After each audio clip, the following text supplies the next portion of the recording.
How's it guys, Ruby here, and basically what this video is meant to be kind of like an epilogue for the story mode.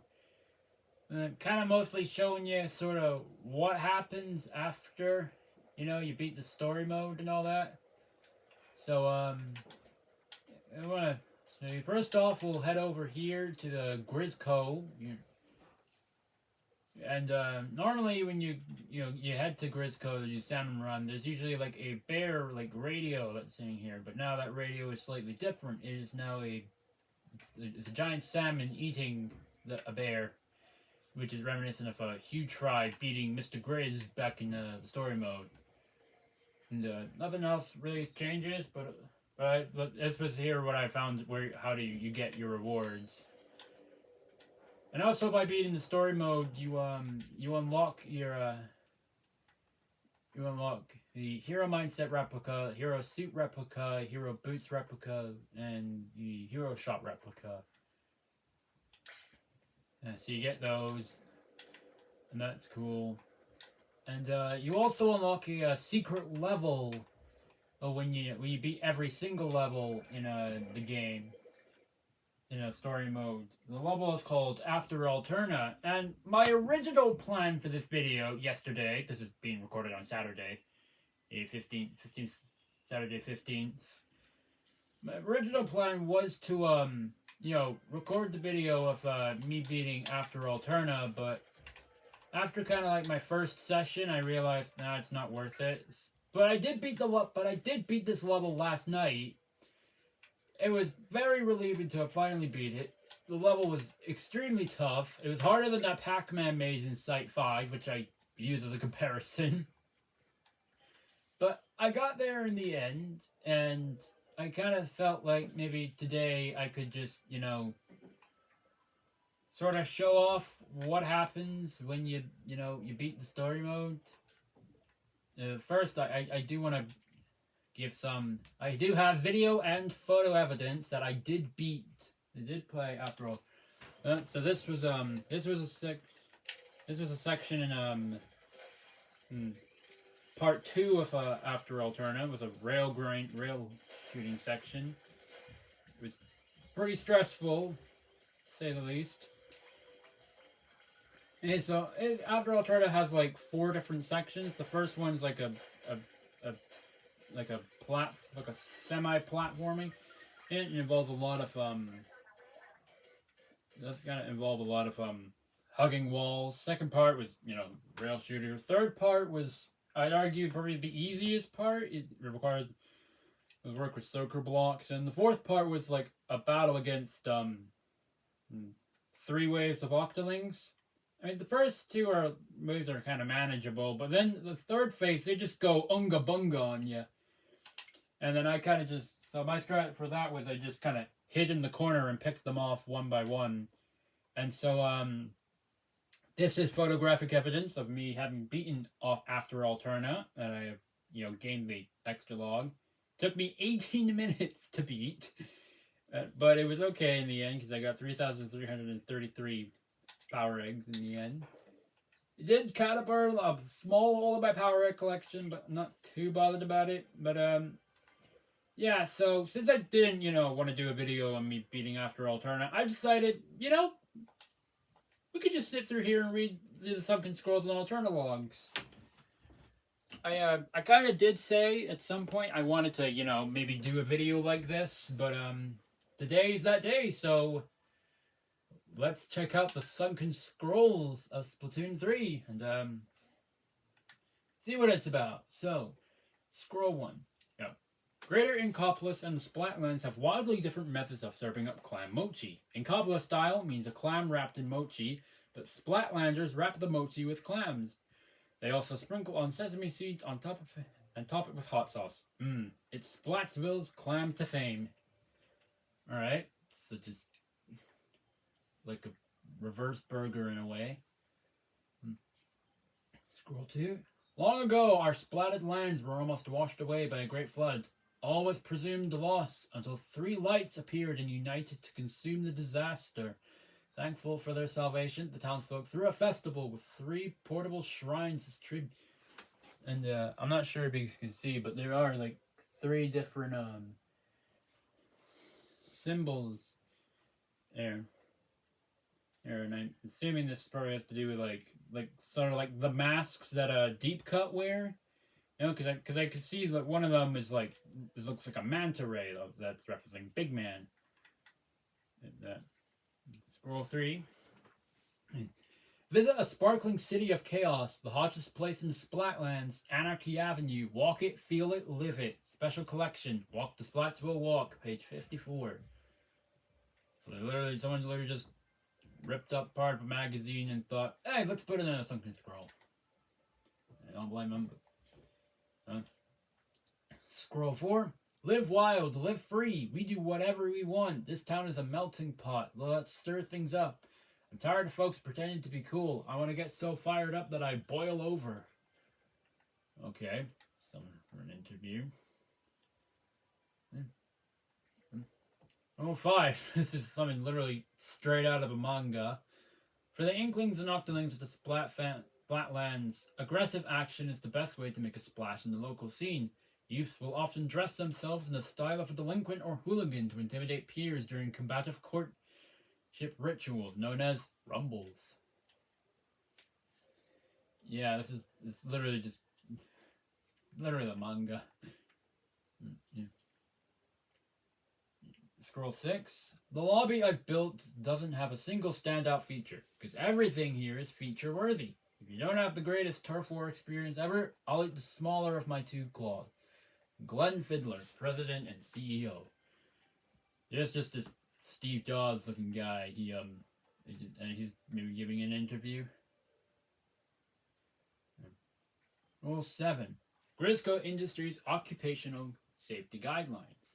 Alright. Number 1. Keep your eggs in the game. Number 2. I'll try to grab one more. Could end with one less. Of you. Number 3. Sea goes dark, tide goes up. Number 4. ACB. Always check the basket. Number 5. Throw eggs. Don't yoke around. Alright, so these are guidelines for Grisco, stuff you do in Salmon Run. And I am kind of thinking maybe, after I've done this video, I'm thinking maybe, since I, finished the story mode, I'm probably just gonna, maybe do some videos for, the Splatfests, and maybe do some stuff for, Salmon Run, just lobby matches, maybe, a table turf battle video or something. And obviously the DLC when that eventually comes out. So, scroll 8. Salmonids mature by returning to the waters where they were spawned.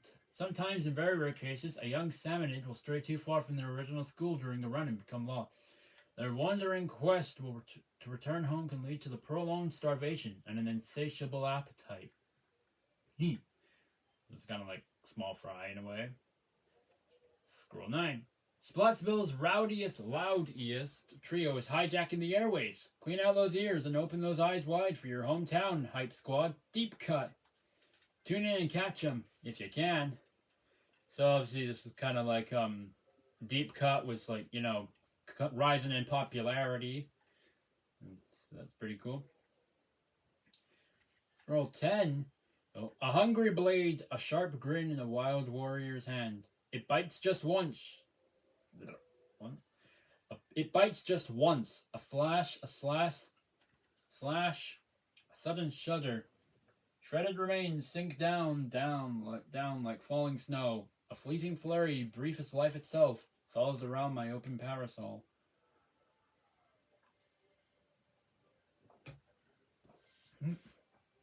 So this artwork here is kind of depicting Shiver, or maybe it's an ancestor of Shiver. Running by a bunch of sharks, kind of like Master Mega. Okay. Scroll 11. Moreal eel manipulation. Secret dances of the Onaga clan. First, soak the dry ground like a welcome summer rainstorm. Second, stir up a whirlpool to summon winds from the rocky shore. Final, as 100 eels take flight, follow them to the promised land. So obviously this is referencing Fry and her eels, obviously the art style. And obviously a photo of the mask. And also, you see the descriptions is referencing the moves that she does in her boss fight. First, first dance is like when the eels like come down, like rain down on you. You gotta shoot them. Second dance is when like they spin around the octostomp and you gotta shoot them. The final dance is like when like the huge swarm of eels like start like flies at you. The one I died to in them. Yeah. 12. The Manta Clan's early morning ritual. After careful grooming of their pectoral fins, the family gathers for their favorite breakfast. This unique plankton dish, a family recipe passed down across I cannot speak today, generations, is said to enhance the mind, body, and bodily toxins. That was this like big man here. He's a little napkin. The man's got man. Anyways, number 13. 1 year after expanding his business into a new bombarding Splatlands with over 20,000 hours of rapid-fire weapons chatter, his steel scopes are aimed at a new horizon. What's next for the so-called Arsenal Ambassador? Oh, see, this is Sheldon. He's, like, expanding his business, Ammo Knights. So, good on him. Hashtag pun snail like a boss. Hashtag Eddie is gnarly. Hashtag chaotic sunshine. Hashtag fresh headgear. Hashtag shellfish be fresh fish. Hashtag master of merchants. Hashtag Nautilus introspection. Hashtag got that golden ratio. Hashtag gotta get out of your shell. Hashtag not couture for life. This is post from like, Gnarly Eddie and Nails, the guy who sell you hats in this game. So, like social media posts, that's pretty cool, I guess. This is an interesting one. Mano Wardrobe. We are temporarily closed so that we may restock. Cash only. No photography or influences allowed. Ever. We've run rather low on paper bills. We're always open. Your fashion emergency is our fashion emergency. Do not touch it until you have paid for it. Alright, so this is probably like a business that like went down in a way. Right? And assuming these are all like either like bills or like lawsuits of some kind, maybe, I don't know. Interesting. Number 16.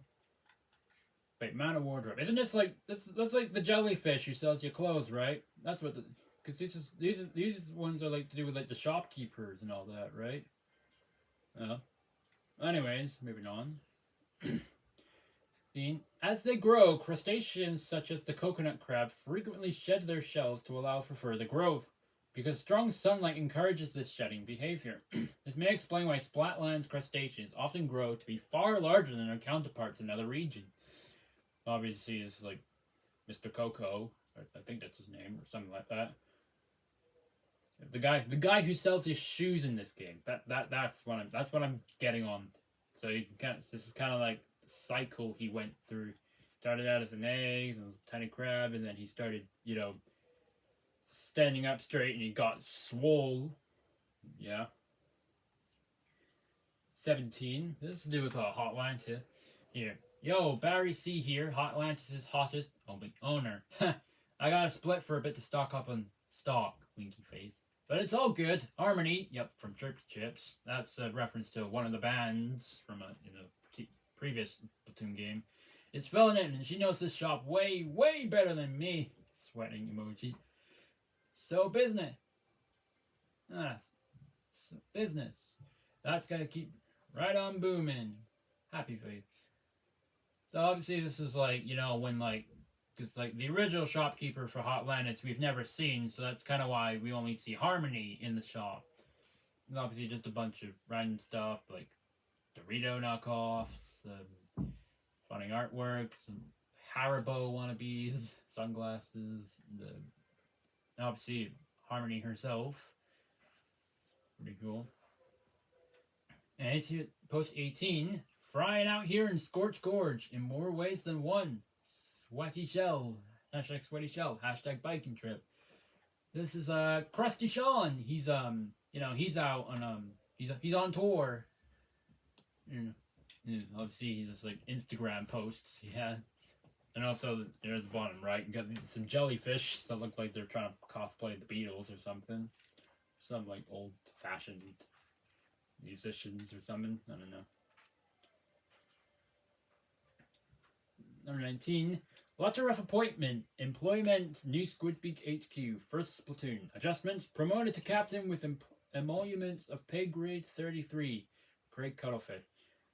So this was like when like the old Agent 3 from like Splatoon 1 and Splatoon 2 Octo expansion, they got promoted to captain when, Cuttlefish, retired. And then that's how Agent 3 became captain, and that's how we, in the main character in Splatoon 3, became the new Agent 3. Totally not confusing whatsoever. We're getting to the end here. Number 20. Thursday night / Friday morning at 1 a.m.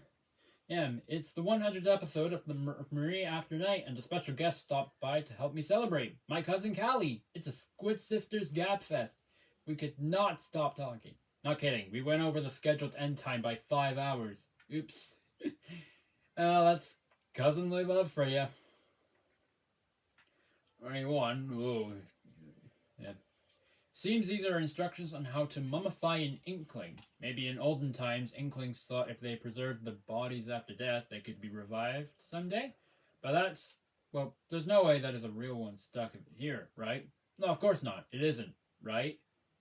I kind of have a weird feeling this probably would have been like some kind of like foreshadowing to like what happens to Cuttlefish story mode, because he literally gets like, drained and then turned into like an actual squid by Mr. Grizz, which is kind of disturbing, not gonna lie.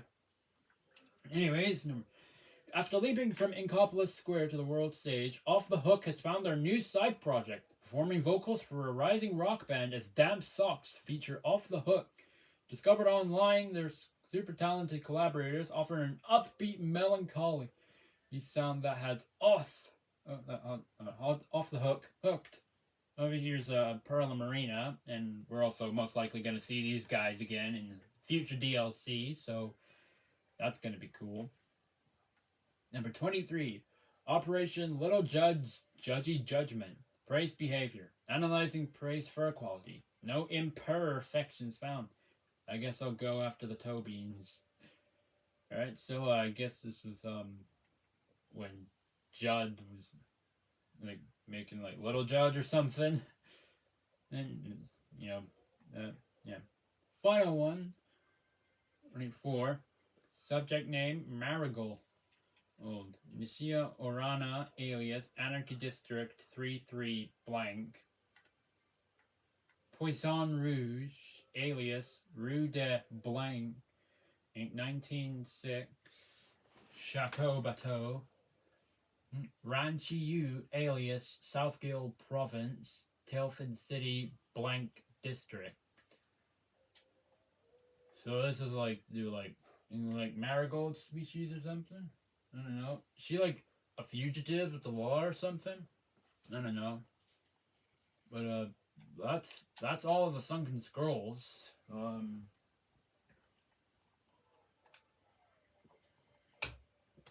As we have a look at the Alterna logs, and you can check out, you can unlock the full Alterna logs by sorry, that's my phone. You unlock the full Alterna log by completing every level in each site of the game, and the bottom log you can see log.exe. You unlock that by beating, after Alterna, you unlock that. And I also forgot to mention, you do get a Mr. Grizz badge that you can put on your little splash tag, as well as a new title, Alterna World Champion. So, there's that. I did forget to mention that, but, oh well. Anyways, Log 1, the Fall of Humanity. So obviously these Alterna logs explain, Fall of Humanity, how Inklings came to be, and some extra stuff at the end. So, Log 1. As technology advanced at an exponential rate, so too did prosperity, and ultimately conflict. Before long, the entire world was embroiled. In the end, nearly all life on Earth was wiped out. As humans squabbled, natural disasters intensified. Volcanic eruptions leveled cities. The sea rose and began to consume the planet. Humanity experienced a mass extinction event. Soon the surface of the Earth became a barren wasteland, completely inhospitable to life. error, against the odds, computed to be 42,791 to 1. Some humans survived. Therefore, the planet was only nearly completely inhospitable to life. These survivors found shelter in a vast cavern created by a cataclysmic volcanic eruption. The cavern provided shelter, and a massive pool of accumulated seawater provided life. While humanity was being decimated, marine life flourished. All manner of squid, octopi, and jellyfish had propagated in the deep. The surviving humans had found a source of sustenance. Alright, so that's kind of started. So, the rise of civilization. Again, the surviving humans appointed scientists to lead their new society, believing that science would provide a wiser path forward. Fully empowered, these scientists took on the monumental task of establishing a sustainable ecosystem within the cavern. They dubbed this new society Alterna and began the process of recreating the Earth they had once known. Of course, not even scientists are immune to nostalgia. Humans began constructing large-scale 3D printing operations. This allowed them to recreate some of humanity's favorite artifacts within the confines of Alterna. Additionally, they created a robust information management system designed to indelibly record all of humanity's precious knowledge. Such a system would naturally require some sort of record keeper, a computer that could autonomously observe and record data. The scientists achieved their aim with the development of Orca, also known as the Omniscient Recording Computer of Alterna. Alright, so it's kind of like how they started, rebuilding, and, yeah. 3. A New Sky. As life in Alterna moved forward, one scientist discovered a new way to make liquid crystals from the bodily fluids of squid. These new crystals could change color in response to faint and fleeting electrical signals emitted by living organisms. To put that in more human terms, these crystals could read minds, and then output imagery that matched the viewer's innermost thoughts. Humans were enchanted with this new invention and began mass-producing the crystals. Eventually, they lined the walls and roof of Alterna. As the crystals absorbed the collective desires of those in Alterna, they assumed the appearance of the sky as it was seen on the surface long ago. At last, after 25 years of being confined beneath the earth, humanity could once again look up and see the sky. And things are probably going to go down real from here. Log 4. Humanity's final day. The years passed with prosperity. The population of Alterna grew like a rising tide. Scientists, now the elders of their kind, believed they had done all they could to advance the civilization of Alterna. They began selecting new leaders to succeed them, entrusting to them the world they helped build. Humanity's leaders inherited both the brilliance of their predecessors and their unquenchable thirst for innovation. This new generation, born and raised in deep Alterna, would prove to be every bit the match to those they were to succeed. They soon grew restless at the sight of the liquid crystal sky, believing they deserved to behold the reality that existed outside the cavern. The elders, who knew what awaited outside the safe haven of Alterna, issued stern warnings to the brash young scientists.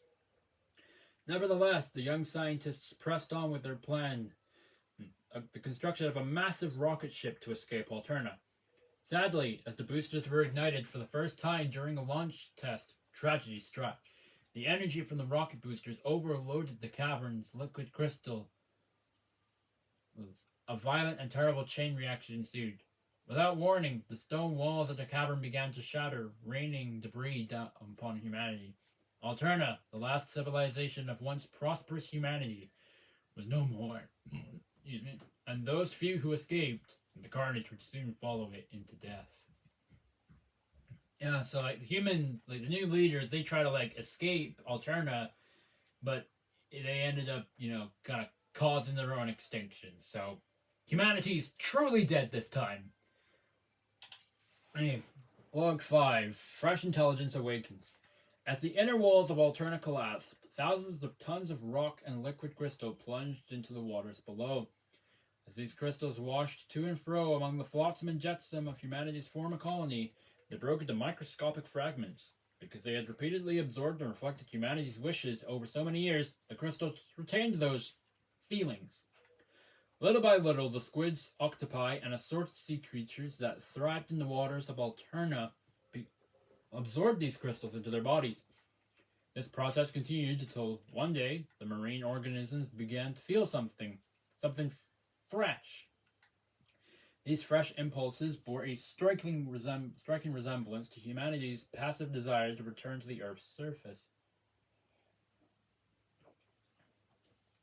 Spurred by these impulses and whatever else may have been floating in the polluted waters, the sea creatures began to evolve rapidly. Each species developed pulmonary respiration, mobility, and other traits consistent with land-dwelling creatures. They began to adapt. Their intelligence grew at a remarkable pace across generations. Some species even gained extraordinary camouflage capabilities. A point of no return arrived. The sea creatures of Alterna set foot on dry land and never looked back. Like humans, they strove for the surface. Of course, survival on land was harsh, but the creatures were persistent. Soon, they found the tunnels that humans had used to escape the apocalypse. With their own path forward now clear, these fresh fledgling beings left the ruins of Alterna behind and set their sights on the surface world.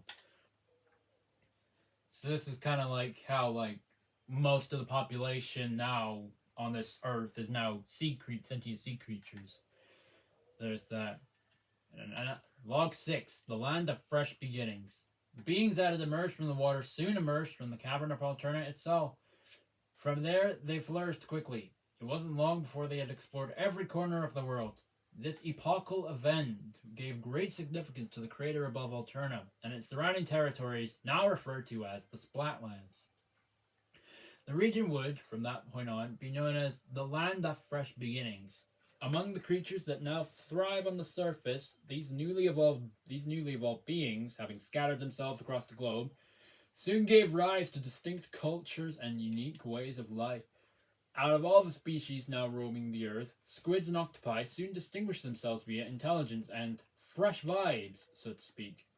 It wasn't long before they became the apex species of the planet. Now, I must fast forward a bit. 5,000 years later, a peculiar individual was born. This squid quickly rose to fame in the Splatlands due to some unique characteristics. Yes, this individual was embraced as a prophet, gifted with numerous revelations that they shared among their fellow squids. It was another turning point for squid kind. During this period, the foundation of modern cephalopod civilization were laid. That individual squid is now widely known and celebrated as the progenitor of the modern-day inkling. So this is how sea life, marine life, they became the new population of the earth, and then they talk about how we then got the first inkling. So that's pretty cool. And finally, the moment you've all been waiting for, log.exe, aka Log 7, Return of the Mammalians. This is a big one, so brace yourself. Recall, for a moment, the first apocalypse that devastated the human race. Those who escaped into the caverns of Alterna were not the sole survivors. There were others who escaped via a giant rocket ship, the Ark Polaris. Launched in the nick of time, this ship was laden with many of Earth's species that had been placed in a cold sleep. This mission was simple: find another planet to replace the Earth. Considering the circumstances of its launch, the Polaris had a smooth voyage until it reached the edge of the solar system. It was at that point that debris struck the vessel, damaging its navigation system. The crew was able to turn the ship around and head back toward Earth, but the effort was in vain. There was not enough fuel to attempt a landing. The Ark Polaris drifted aimlessly for 10,000 years. Eons passed. The once stable profit of the Polaris decayed over time, until the ship found itself in the inescapable pull of the Earth's gravity. Re-entry was not kind to its inhabitants. All perished, save one. Bear number 3, an experimental subject who had retained consciousness within his cold hibernation, survived. For 12,000 years he had dreamed and plotted. Fully awakened, Bear number 3 came to a terrible realization. He had not landed on a new planet at all. He was back on Earth, and yet it was not an Earth he knew. This Earth, it seemed, was dominated by sea creatures. Not a single mammal to be found. In the course of his search for even a single fellow mammal, Baron 3 used navigational equipment from the wreckage of the Ark Polaris to discover Alterna. It was a wasteland, of course, but a few of the liquid crystals that had once covered the walls and ceiling remained. With knowledge built during his thousands of years of dreaming, he repaired some of Alterna's facilities and began researching the crystals. Damn, the new 5 Nights at Freddy's trailer teaser image looks good. Get him.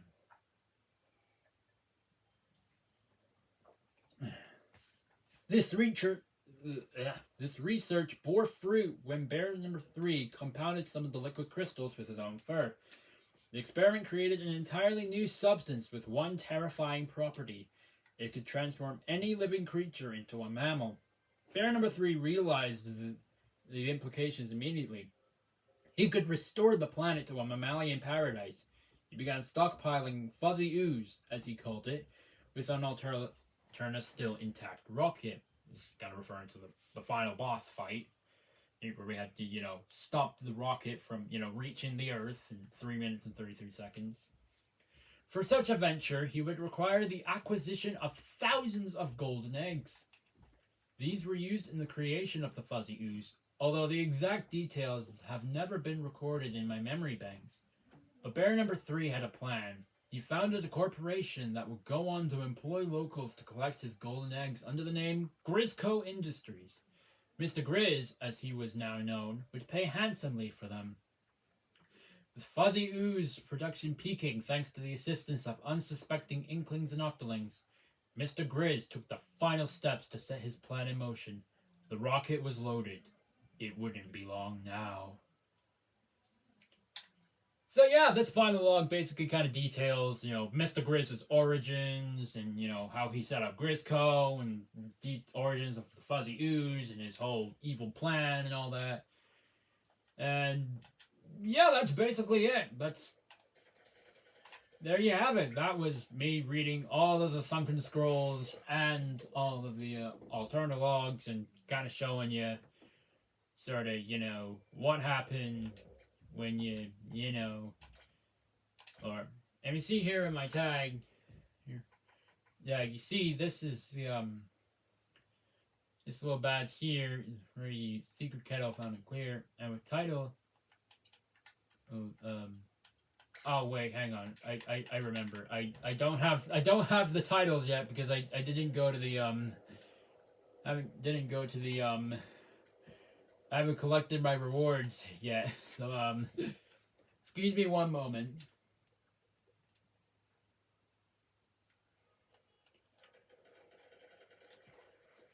Let's go over here. There we go. You also get a little bear headband. Teddy band. I saw I think I remember seeing 1 or 2 players having this, and I was like, oh, that's cute. And I didn't realize you get this from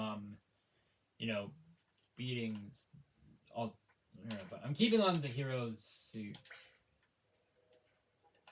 and also I can now go here and I can change my name to the Alterna World Champ if I wanted to. So that's cool. But anyways, I think this video has went on long enough. So thank you guys so much for watching. If you guys enjoyed this video, be sure to leave a like down below, comment, subscribe, click the notification bell so you don't miss an upload made by me. Thanks for watching. I will see you guys next time. Goodbye.